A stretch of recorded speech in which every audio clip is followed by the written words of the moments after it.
ஆண்டவராகிய இயேசு கிறிஸ்துவின் நாமத்தில் அன்பின் வாழ்த்துக்கள். அன்பானவர்கள், எப்படி இருக்கீங்க? நல்லா இருப்பீங்கன்னு நம்புறேன். நல்லா இருக்கணும். நல்லா இருப்பதற்காகத்தான் இந்த வார்த்தைகள் பேசப்படுகிறது. வாழ்வழிக்கும் வாக்குத்தத்தம் என்ற எமது நிகழ்ச்சியை தொடர்ந்து பார்த்துட்டு வரீங்க. கர்த்தர் உங்களை ஆசீர்வதிப்பாராக. நான் வழக்கமா சொல்றதை சொல்றேன். இந்த நேரத்துல நான் ஒரு பிரசங்கம் பண்ணணும் அப்படின்ற மனநிலையில இந்த செய்தியை நான் பதிவு செய்யல. என்னுடைய உறவினர்களிடத்துல, என்னுடைய குடும்பத்தாரிடத்துல, என் நண்பரிடத்துல எப்படிப்பட்ட மன உணர்வோடு நான் பேசுவேனோ அதே உணர்வோடு நான் உங்களோடு பேசுறேன். முகம் காணாத, முன்ன பின்ன தெரியாத ஆயிரக்கணக்கான பேர் இந்த செய்தியை பாக்குறீங்க அப்படின்றது எனக்கு தெரியும். ஏனென்றால் இந்த செய்திகள் பல தொலைக்காட்சிகளுக்கு கொடுக்கப்படுகிறது. சில வெளி தேசங்களில் கூட இந்த செய்திகள் ஒளிபரப்பு செய்யப்படுகிறது. குறிப்பா கனடா தேசத்துல, இலங்கையில, இன்னும் சில தேசங்களில இந்த நிகழ்ச்சியை நீங்க பார்த்துட்டு வரீங்க. உங்க அனைவருக்கும் நான் ஆண்டவருடைய நாமத்தில் நன்றி தெரிவிக்கிறேன். உங்களிலே சிலர் எங்களை தொடர்பு கொண்டு அவ்வப்பொழுது ஜெபிக்கிறீங்க, ஜெபித்துக் கொள்கிறீர்கள். நாங்களும் எங்களுக்கு வரக்கூடிய கால்ஸை முடிந்த வரைக்கும் அட்டன் பண்ணி நாங்கள் ஜெபம் பண்றோம். பல நேரங்களில் உங்களுடைய அழைப்பை எடுக்க முடியாம போயிடுது. அதுக்காக வருத்தம் தெரிவிக்கிறோம். முன்பின் தெரியாத, முகம் தெரியாத அநேகர் பார்த்து கொண்டிருக்கிறீர்கள். ஆயிரக்கணக்கான பேர் பார்க்குறீங்க.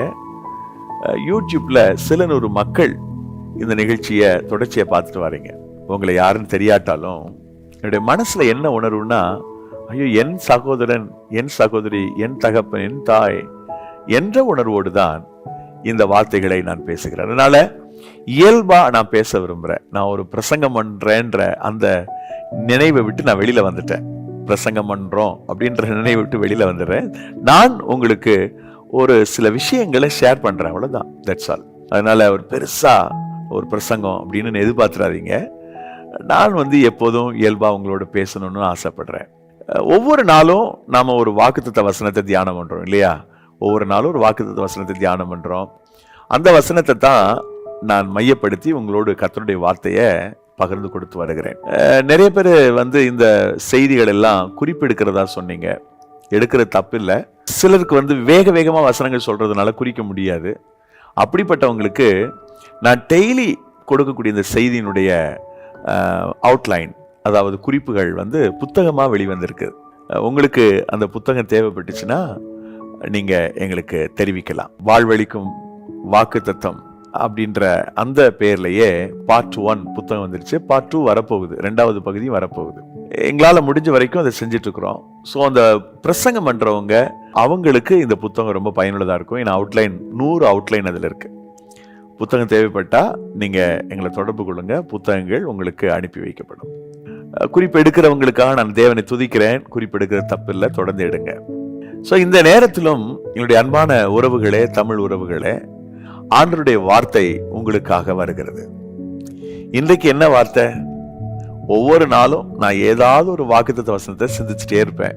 சிலங்களை 1க்கு 2 முறை 2 வசனங்களை சிந்திக்கிறது, அது குறிப்புகள் எழுதி வச்சுட்டே வருவேன். எனக்கு ரொம்ப இஷ்டமான விஷயம் வாக்குத்தத்தங்களை சிந்திப்பது. கிட்டத்தட்ட இந்த லாக்டவுன் டைம்ல தொடர்ச்சியா பல மாதங்கள் தினந்தோறும் தடை இல்லாம இந்த நிகழ்ச்சிகளை நாங்க ப்ரொடக்ட் பண்ணி உங்களுக்கு அனுப்பிச்சுட்டே இருக்கிறோம். அதை செய்யறதுக்கு கர்த்தர் தான் உதவி செய்து வருகிறார். நம்ம கையில ஒன்றும் கிடையாது. அனுதினமும் ஒரு செய்தியை ப்ரிப்பேர் பண்ணணும். அப்படி ப்ரிப்பேர் பண்ணும்போது நான் ஒரு வாக்குத்தத்த வசனத்தை தியானம் பண்றேன். அது எனக்கு பர்சனலா ரொம்ப பிரயோஜனமா இருக்குது. வாக்குத்தத்த வசனத்தை நான் தியானம் செய்கிற போது ஆண்டவர் என்னோடு பேசி இருக்கிறார், அவர் என்னோடு இடைப்பட்டிருக்கிறார் என்பதை உணரும் பொழுது எனக்கு அது ஆச்சரியமா இருக்கிறது. எனக்கு ஆச்சரியமா இருக்கிறது. தேவன் எவ்வளவு நல்லவர் பாருங்கள். ஆகவே உங்களுக்கு பிரசங்கம் பண்றதுக்கு முன்னாடி அந்த வார்த்தைகளை நான் சுதந்திரிக்க முயற்சிக்கின்றேன். சரி, இன்றைக்கு அப்படி என்ன ஒரு வார்த்தை, இன்றைய வாக்குத்தத்த வசனம் என்ன கேட்கிறீங்களா? எரேமியா தீர்க்கதரிசன புஸ்தகம் 30ஆம் அதிகாரம் 17வது வசனத்துடைய இறுதி பகுதி. நான் உனக்கு ஆரோக்கியம் வரப்பண்ணி உன் காயங்களை ஆற்றுவேன் என்று கர்த்தர் சொல்கிறார். காயங்களை ஆற்றுவதை விட நான் உங்களோடு இன்னைக்கு பேச போகிற வார்த்தை இதுதான், ஆரோக்கியம் வர பண்ணுவேன். நிறைய பேரோட லைஃப்ல ஆரோக்கியம் இல்லை. பிரதர் எப்படி இருக்கீங்க? அவ்வளவு ஒன்றும் சொல்லிக்கிற மாதிரி ஆரோக்கியமா இல்லை பிரதர் அப்படின்னு சொல்லுவாங்க சிலர். ஆரோக்கியம் என்று சொல்லும்போது நீங்க சரீரத்தில் இருக்கக்கூடிய சுகவீனத்தை மாத்திரம் மனசுல வச்சுக்காதீங்க. ஒட்டுமொத்த வாழ்க்கையும் பாருங்கள். குடும்பத்துல எல்லாமே இருக்கும்.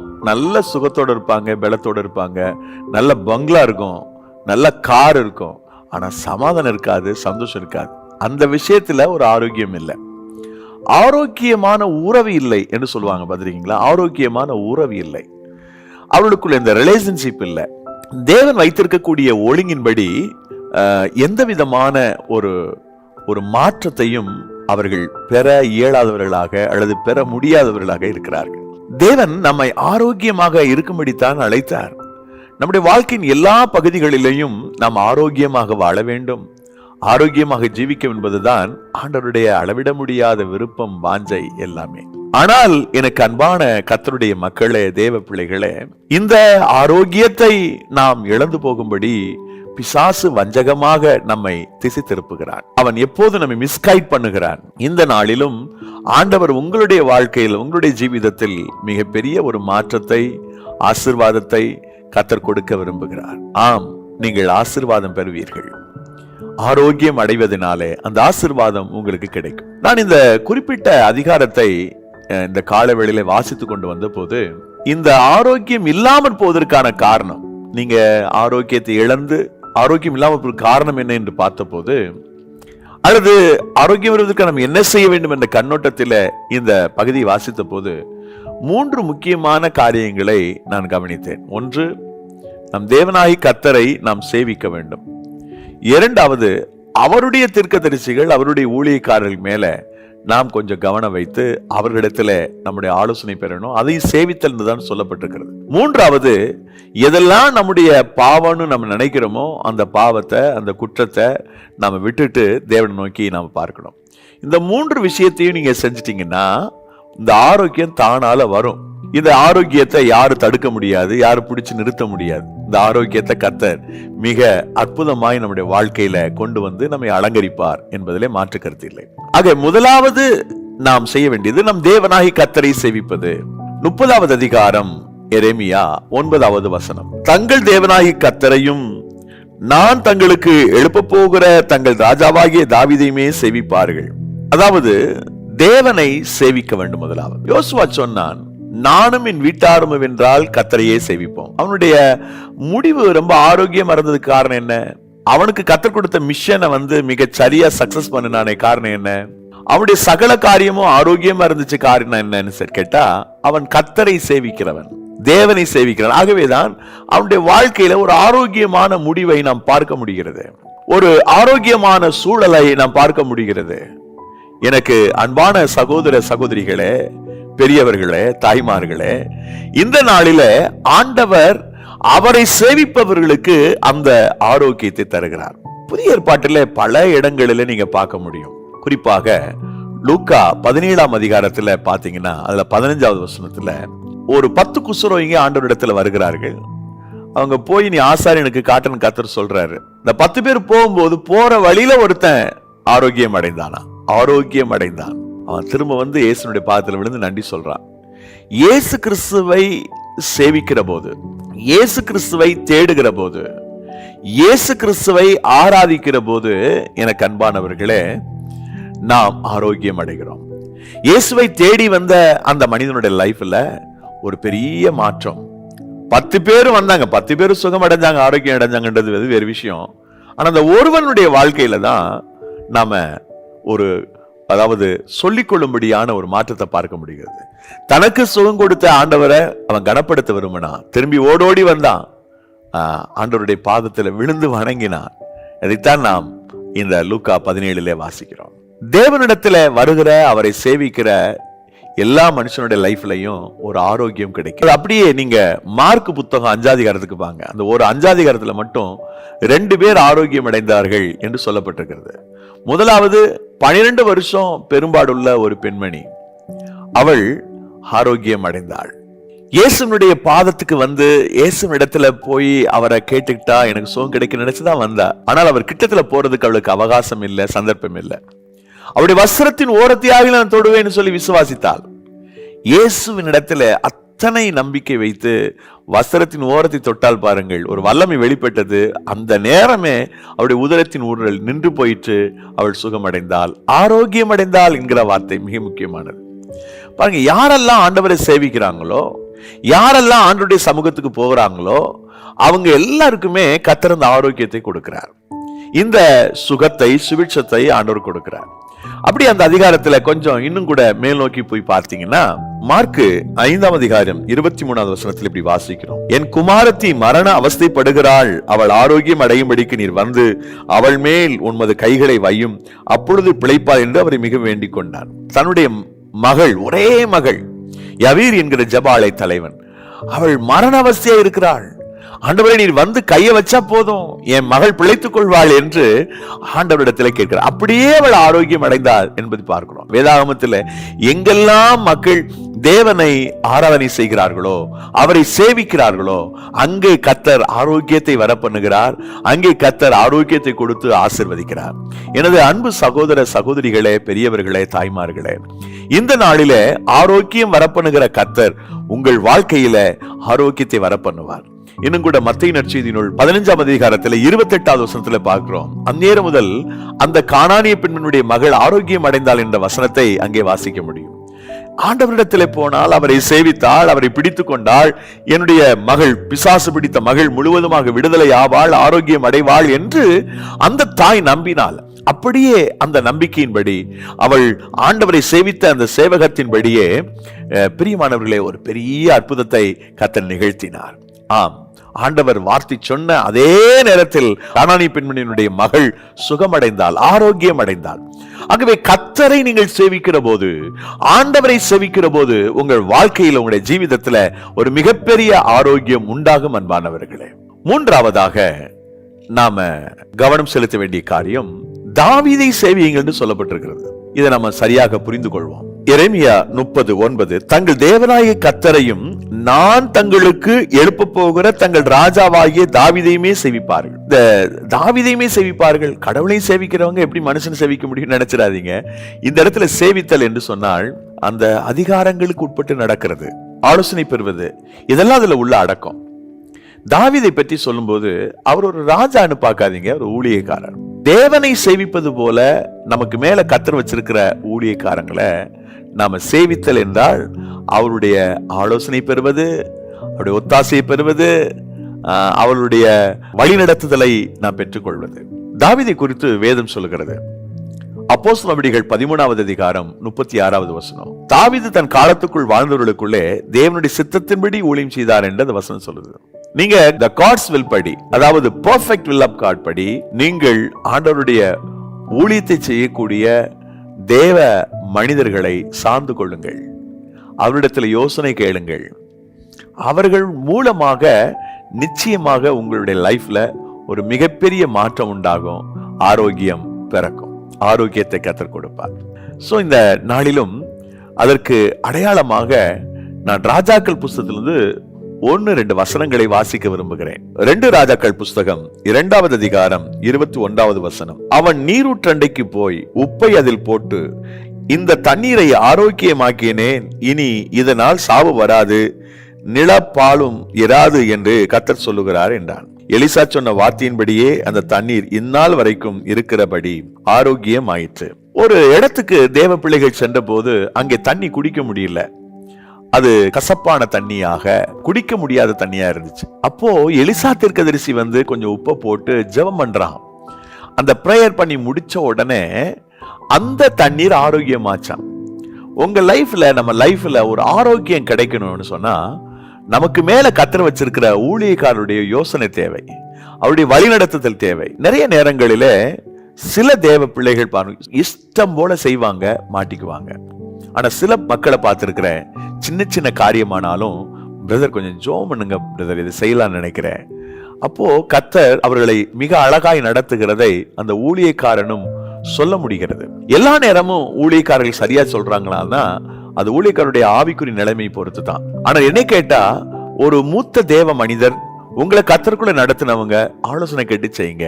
அவர் சரியா உங்களுக்கு கைட் பண்ணல, லீட் பண்ணலன்னு சொன்னா, ஒரு கிளாரிட்டி இல்லைன்னு சொன்னா, நீங்க இப்படி ஜெபம் பண்ணலாம், ஆண்டவர் இந்த காரியத்தை என்னுடைய ஊழியக்காரர் சொல்லியிருக்கிறாங்க, நான் இந்த காரியத்தை முன்னெடுக்க போறேன், இதுல உங்க சித்தம் இருந்துச்சுன்னு சொன்னா என்ன அழகா நடத்துங்க, உங்களுடைய விருப்பம் இல்லைன்னு சொன்னா இதை தடுத்துருங்க ஆண்டவரேன்னு சொல்லி ஒரு ஜெபம் பண்ணிட்டு நீங்க மூவ் பண்ணுங்க. நிச்சயம் பாருங்களேன், ஒரு அற்புதம் நடக்கும், ஒரு அதிசயத்தை கர்த்தர் செய்வார், உங்களை நடத்துவார். ஆனா ஊழியக்காரர்களுடைய ஆலோசனை தேவை, அவருடைய வழிகாட்டுதல் தேவை. இங்கே எலிசா தீர்க்கதரிசி அங்கே ஒரு ஆரோக்கியத்தை வர பண்ணினான் என்று பார்க்கிறோம். எங்கெல்லாம் ஊழியக்காரங்க போறாங்களோ அங்கெல்லாம் ஒரு ஆரோக்கியம் வருகிறது. நான் ஒரு முறை என்னுடைய இடத்துல இருந்த போது ஒரு அருமையான சகோதரி என்னிடத்துல வந்து கேட்டார்கள். என்னுடைய வேலைக்கான மாறுதல் வந்திருக்கிறது. ஒன்னு இந்த ஊருக்கு பக்கத்து ஊர், இன்னொன்னு வெகு தூரம் உள்ள என்னுடைய மாமியார் மாமனார் ஊருக்கு பக்கத்துல உள்ள இருக்கக்கூடிய ஒரு பள்ளிக்கூடம். எந்த ஸ்கூல்ல போய் நான் ஜாயின் பண்றது சொல்லுங்க. சோ அவர்கள் நான் இருக்கிற பகுதியில இருப்பது எங்களுக்கு ஆசீர்வாதம். எங்களுடைய திருச்சபையிலே அவருடைய பங்களிப்பு தேவை. மிக உற்சாகமாக அந்த சகோதரி இருக்கக்கூடியவர்கள். ஆனால் ஆண்டவர் சொன்னார், அனுப்பிவிடு என்றார். சோ நான் சின்சியரா ஜெபித்த போது கர்த்தர் அந்த காரியத்தை சொன்னார். அவர்களுக்கும் கஷ்டம்தான் இந்த இடத்தை விட்டு போவது. ஆனால் தேவனுடைய வார்த்தையின்படி போனார்கள். அதனால் என்ன நடந்தது தெரியுமா? ஏறத்தாழ 3 சபைகள் இப்பொழுது அவர்கள் மாறுதலாகி சென்ற பகுதிக்கு வந்திருக்கிறது, இவர்கள் போனது நிமித்தம். அதோடு மாத்திரமல்ல, அவர்கள் தன்னுடைய மாமனாருடைய ஊருக்கு பக்கத்திலேயே இருந்ததுனால திருப்ப மீண்டும் அங்கே அவருடைய ஊரிலேயே ஒரு வீட்டை கட்டுவதற்கும் அங்கே குடியிருப்பதற்கு உதவி செய்தார்.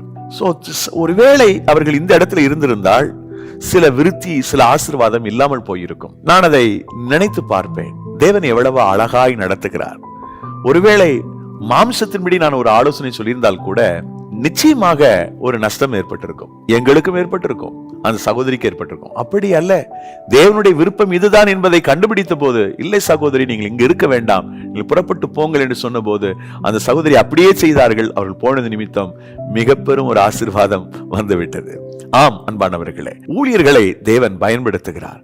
ஆகவே தேவனாய் கர்த்தரை சேவிப்பதும் அவருடைய தாசனாகிய தாவீதை சேவிப்பதும் மிக முக்கியம் என்று இந்த வசனத்துல வாசிக்கிறோம். சேவித்தல் சொல்லும் போது ஆண்டவருக்கு கொடுக்கக்கூடிய ஒரு இம்பார்ட்டன்ஸ் அப்படி நினைச்சிடாதீங்க. இந்த சேவித்தல் வேற, ஆண்டவரை ஆராதனை செய்வது என்பது வேறு. இந்த இடத்துல அந்த தலைவன் சொல்வதை கேட்டு நடப்பது, ஆலோசனை கேட்டு நடப்பது என்பது முற்றிலும் வித்தியாசமானது. 3வது பாவங்களை விட்டுவிடுதல், அக்கிரமங்களை விட்டு விடுதல். நம்முடைய வாழ்க்கையில தேவன் விரும்பாத, தேவன் வெறுக்கிற பாவங்கள் இருக்கும் என்று சொன்னால் அதை ஒவ்வொன்றாக அறிக்கையிட்டு நீங்கள் விட்டு விடுங்கள், அதை தொலைத்து விடுங்கள். அதை கையில வச்சுக்காதீங்க, அதோட போராடாதீங்க. வேண்டாம், அது வேண்டாம். உங்களுக்கு பாவம் இருக்கும் பட்சத்தில் அது நம்முடைய வாழ்வின் ஆரோக்கியத்தை அபகரித்து விடுகிறது. ஒரு வசனத்தை சங்கீதத்திலிருந்து வாசிக்க விரும்புகிறேன். சங்கீதம் 38:3. உமது கோபத்தினால் என் மாம்சத்தில் ஆரோக்கியம் இல்லை, என் பாவத்தினால் என் எலும்புகளில் சவுக்கியம் இல்லை. கோபம், பாவம் இவைகளினால் ஆரோக்கியம் இல்லாமல் போய்விட்டது என்று சொல்லுகிறான் சங்கீதக்காரன். ஐயோ, நான் செய்த பாவம், நான் செய்த அக்கிரமம், நான் செய்த குற்றங்கள், இவைகளினால் ஆரோக்கியத்தை இழந்து நிற்கிறேன், சுகத்தை இழந்து நிற்கிறேன், அந்த ஆசீர்வாதத்தை இழந்து நிற்கிறேன், நான் என்ன செய்வது என்று இங்கே நாம் வாசிக்கின்றோம்.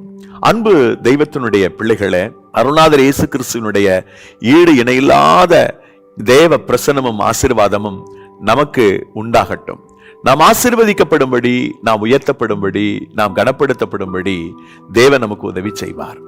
எப்பொழுது என்றால், பாவத்தை அறிக்கையிட்டு பாவத்தை விட்டு விடுகிற போது, மறுபடியும் பாவத்தை தொடராமல் நம்முடைய வாழ்க்கையை நாம் சரியான விதத்திலே கொண்டு செல்கிற போது நம்முடைய வாழ்க்கையில ஆரோக்கியம் உண்டாகும். நிறைய நேரங்களிலே நாம் செய்த தவறினாலே நமக்கு இந்த ஆரோக்கியமின்மை வருகிறது. மிரியாம் தேவனுடைய ஊழியருக்கு விரோதமாய் பேசின போது வெண்குஷ்டம் வந்ததாக நாம் பார்க்கின்றோம். அவள் குஷ்ரோகம் பிடித்தவளாக மாறினாள் பாவத்தினாள். அந்த பாவங்களை அறிக்கையிட்டு அந்த பாவத்திற்காக மோசே பரிந்து பேசிய போதோ மிரியாம் சுகப்படுகிறாள் என்பதை, ஆரோக்கியம் அடைந்தாள் என்பதை நாம் வேதாகமத்திலே என்னாகமம் 12ஆம் அதிகாரத்திலே பார்க்க இயலும். அதே போல புதிய ஏற்பாட்டில் ஒரு திமிர்வாதக்காரன், அவன் தன்னுடைய பாவத்தினாலே இந்த வியாதியினால் படுத்திருக்கிறான். அவன் செய்த பாவத்தினால் இந்த வியாதி அவனுக்கு வந்திருக்கிறது. ஆகவே படுக்கை எடுத்துக்கொண்டு நட என்று கர்த்தர் சொல்வதற்கு பதிலாக உன் பாவங்கள் உனக்கு மன்னிக்கப்பட்டதுன்னு சொன்னார். ஆம், பாவம் மன்னிக்கப்படும் போதுதான் ஆரோக்கியம் வருகிறது. நம்முடைய பாவம் மன்னிக்கப்படாவிட்டால் ஆரோக்கியம் நிச்சயமாக நம்முடைய வாழ்க்கையில் ஏற்படாது. அவர் உன் அக்கிரமங்களை மன்னித்து உன் நோய்களை குணமாக்கி என்றுதான் நாம் நீதிமொழிகள் புத்தகம் 1ஆம் அதிகாரத்தில் வாசிக்கிறோம். அவர் உன் அக்கிரமங்களை மன்னித்து உன் நோய்களை குணமாக்கி. ஆண்டவர் நம்முடைய அக்கிரமங்களை மன்னிக்கட்டும், நோய்களை குணமாக்கட்டும், அற்புதம் செய்யட்டும். அருள்நாதர் இயேசு கிறிஸ்து உங்கள் வாழ்க்கையில், உங்களுடைய ஜீவிதத்தில் மிகப்பெரிய மாற்றங்களை தந்து உங்களை ஆசீர்வதிப்பாராக. ஆம் அன்பிற்குரியவர்களே, இந்த நாள், இந்த தருணம் மிகுந்த ஒரு ஆசீர்வாதமான தருணமாக, நன்மையின் தருணமாக உங்களுக்கு மாறட்டும். நீங்கள் ஆரோக்கியம் அடைய வேண்டும், நீங்கள் சுகமடைய வேண்டும், சுகத்தோடு வாழ வேண்டும் என்பது தேவனாய் கர்த்தருடைய விருப்பம். இந்த நாளிலே உங்களை ஆரோக்கியப்படுத்த வேண்டும் என்று விரும்புகிறீர்களா? அப்படியானால் உங்களுடைய பாவங்களை அறிக்கையிடுங்கள், அக்கிரமத்தை அறிக்கையிடுங்கள். தாவீது தவறு செய்த போது அந்த தவற்றினால் தான் பாதிக்கப்பட்டு விடக்கூடாது என்பதற்காக மன்றாடி ஜெபிக்கிறான் 51ஆம் சங்கீதத்திலே. ஆனால் அவன் பெற்ற குழந்தை வியாதிப்பட்டு மரித்து விடுகிறது என்பதை நாம் 2 சாமுவேல் புத்தகம் 12ஆம் அதிகாரத்திலே பார்க்கிறோம். பாவம் ஆரோக்கியமின்மை கொடுக்கிறது, பாவம் வியாதி பலகீனத்தை கொண்டு வருகிறது. ஆகவே உங்களுக்கு ஒரு ஆரோக்கியம் கிடைக்க வேண்டுமானால் முழங்கால் படியிட்டு, ஆண்டவரே என்னுடைய குற்றங்களை மன்னியும், என் பாவத்தை மன்னியும், என்னுடைய தப்பிதத்தை மன்னியும் என்று தேவனை நோக்கி மன்றாடுங்கள். அப்படி நீங்கள் ஜெபிக்கும் போது அந்த ஆரோக்கியம் உங்களுக்கு கிடைக்கும். அநேகருடைய வாழ்க்கையில பலகீனங்களும் சுகவீனங்கள் வருவதற்கு காரணம் இந்த பாவம் தான். ஆகவேதான் யாக்கோபு புத்தகம் 5ஆம் அதிகாரத்துல நீங்க சொஸ்தம் அடையும்படி ஒரு குற்றத்தை ஒருத்தர் அறிக்கையிடுங்க, பாவம் செய்திருந்தா அந்த பாவம் மன்னிக்கப்படும் அப்படின்னு கர்த்தர் சொல்றார். ஆகவே பாவங்களை நாம் அறிக்கையிட வேண்டும். இதை குறித்து எங்க வாசிக்கிறோம்? அந்த எரேமியா புத்தகம் 30ஆம் அதிகாரத்துல சொன்னா 14 மற்றும் 15 வசனங்கள். உன் நேசர் யாவரும் உன்னை மறந்தார்கள், அவர்கள் உன்னை தேடார்கள். திரளான உன் அக்கிரமத்தின் நிமித்தமும் உன் பாவங்கள் பலத்து போனது நிமித்தமும் சத்துரு வெட்டு வண்ணமாகவும் கொடியவன் தண்டிக்கிற வண்ணமாகவும் நான் உன்னை தண்டித்தேன். உன் நொறுக்குதலினாலும் உன் வேதனையின் மிகுதியினாலும் நீ கூக்குலிடுவானேன். திரளான உன் அக்கிரமத்தின் நிமித்தம் பலத்து போன உன் பாவங்கள் நிமித்தம் இப்படி உனக்கு செய்தேன் என்று அந்த வசனங்கள் சொல்லுகிறது. ஆம், பாவத்தினாலே தான் நாம் ஆரோக்கியத்தை இழந்திருக்கிறோம். பாவம் மன்னிக்கப்படும் பொழுது ஆரோக்கியம் வந்துவிடும். அன்பானவர்களே, மறந்து விடாதிருங்கள், கர்த்தர் உங்களுக்கு ஆரோக்கியத்தை வர பண்ணுவேன் என்று சொல்லுகிறார். ஆரோக்கியம் இல்லை, சரீரத்திலே மாத்திரமல்ல, வாழ்க்கையில ஆரோக்கியம் இல்லை, சொல்லிக்கொள்ளக்கூடிய ஆரோக்கியமான வாழ்க்கை வாழவில்லை என்று கவலைப்படுகிறவரா நீங்கள்? அப்படியானால் முதலாவது தேவனாய் கர்த்தரை சேவியுங்கள். இரண்டாவது ஆவிக்குரிய தலைவரிடம் ஆலோசனை பெறுங்கள், அவர்களை சார்ந்து வாழுங்கள். மூன்றாவது உங்களுடைய வாழ்வில் இருக்கிற பாவங்களை அறிக்கையிட்டு அதை விட்டு விடுங்கள். அப்பொழுது ஆரோக்கியம் பிறக்கும். நீங்கள் ஆரோக்கியமாய் வாழ, உங்கள் காயங்கள் ஆற்றப்பட ஆண்டவர் இன்று உங்களுக்கு உதவி செய்வாராக. நாம் ஜெபிக்கலாம். நேசிக்கிறங்கள் நல்ல தந்தையே, இந்த ஆசீர்வாதமான இனிய தருணத்திற்காக நன்றி. இந்த வார்த்தைகளை கவனித்துக் கொண்டிருக்கிற கேட்டுக்கொண்டிருக்கிற அன்பு சகோதர சகோதரிகள் ஒவ்வொருவரையும் ஆசீர்வதியும். ஆம், உம்முடைய பிள்ளைகளுடைய ஆண்டுடைய காயங்களை ஆற்றி உம்முடைய பிள்ளைகளை ஆரோக்கியப்படுத்துங்க. ஆரோக்கியத்தினால் உம்முடைய பிள்ளைகள் நிரப்புங்க. நீ எப்படி செய்கிறதற்காக நன்றி தேவனே. இந்த வார்த்தையை கவனித்துக் கொண்டிருக்கிற ஒவ்வொருவர் மேலும் உம்முடைய ஆசீர்வாதத்தின் திருக்கரம் அமரட்டும். எல்லா துதி கன மகிமை யாவும் ஒருவருக்கே செலுத்துகிறோம். இயேசு கிறிஸ்துவின் இன்ப நாமத்தில் ஜெபிக்கிறோம் ஜீவனுள்ள நல்ல பிதாவே, ஆமென். ஆமென். மாணவர்களே, இவ்வளவு நேரம் பொறுமையோடு இந்த வார்த்தைகளை கவனித்து கேட்டதற்காக நன்றி. ஒவ்வொரு நாளும் காலையில 1 நிமிட வாக்குத்தத்தம் ஒன்றை வாட்ஸ்அப்பில் அனுப்பி வருகிறோம். அந்த நாளை நீங்கள் வசனத்தை கேட்டபடி துவக்க வேண்டும் என்பதற்காக. இந்த வாக்குத்தத்தம் உங்களுக்கு தேவைப்பட்டால் வாட்ஸ்அப் எண்ணிலிருந்து திரையில் தோன்றுகிற எண்ணை குறித்துக் கொள்ளுங்கள். 9600662466 என்ற எண்ணிற்கு வாக்கு தத்தம் தேவை என்று ஒரு செய்தி அனுப்புங்கள். முடிந்தால் உங்களுடைய பெயர் மற்றும் மாவட்டத்தினுடைய பெயரோடு. ஆங்கிலத்தில் வேணும்னு கேட்கிறவங்களுக்கு 9943921251 என்ற எண்ணிற்கு நீட் ப்ராமிஸ் அப்படின்னு ஒரு டெக்ஸ்ட் பண்ணீங்கன்னா போதும், வாக்குத்தத்த வசனங்கள் வந்து சேரும். இந்த வசனங்கள் உங்களுக்கு மிகுந்த ஆசீர்வாதமா இருக்கும். God bless.